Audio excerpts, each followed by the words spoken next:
Media మిత్రులకు అభినందనలు। నా పేరు ఎండి యాకూబ్, సిపిఎం పార్టీ మండల కార్యదర్శిని। అర్హులైన పేదలకు ఇండ్లు పంచాలని గత 2 నెలల నుంచి అధికారులకు మొత్తం కూడా తెలియజేశాం।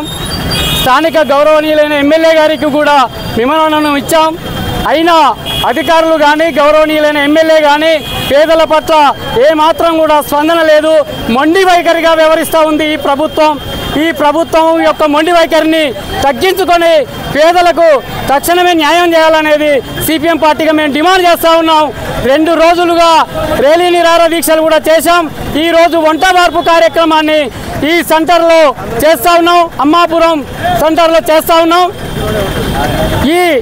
ఇప్పటికైనా కూడా గౌరవ ఎమ్మెల్యే గారు ఈ పేదలకు ఒక హామీ ఇవ్వాలనేది మేము డిమాండ్ చేస్తూ ఉన్నాం। ఆ ఇళ్లను ఎట్లా పంచాలో మాకు తెలుసు। ఎందుకంటే గత తెలంగాణ సాయుధ పోరాటంలో 4000 గ్రామాలలో 10 లక్షల ఎకరాలు పంచిన చరిత్ర ఈ జెండాది।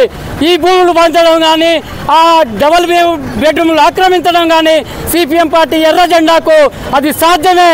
కాకపోతే గౌరవంగా మీ ప్రభుత్వం అధికారులు అందరినీ కూడా సమర్థించుకొని ఇక్కడ గౌరవ ఎమ్మెల్యే గారు ఈ పేదలను గుర్తించి ఈ పేదలకు తక్షణమే డబుల్ బెడ్రూమ్లు పంచాలని మేము కోరుకుంటా ఉన్నాం। ఎందుకంటే గత ప్రభుత్వం కట్టింది 2019లో ఇండ్లు కంప్లీట్ అయితే ఇప్పటి వరకు కూడా ఆ ఇళ్లను పంచలేదు, గత ప్రభుత్వం పంచలేదు। ఈ ప్రభుత్వం కూడా తన నిర్లక్ష్య వైఖరి చేస్తూ ఉంది। అందుకని అర్జెంటుగా పేదలను గుర్తించి ఈ ప్రభుత్వం పంచాలని మేము సిపిఎం పార్టీగా డిమాండ్ చేస్తా ఉన్నాం మీడియా ద్వారా।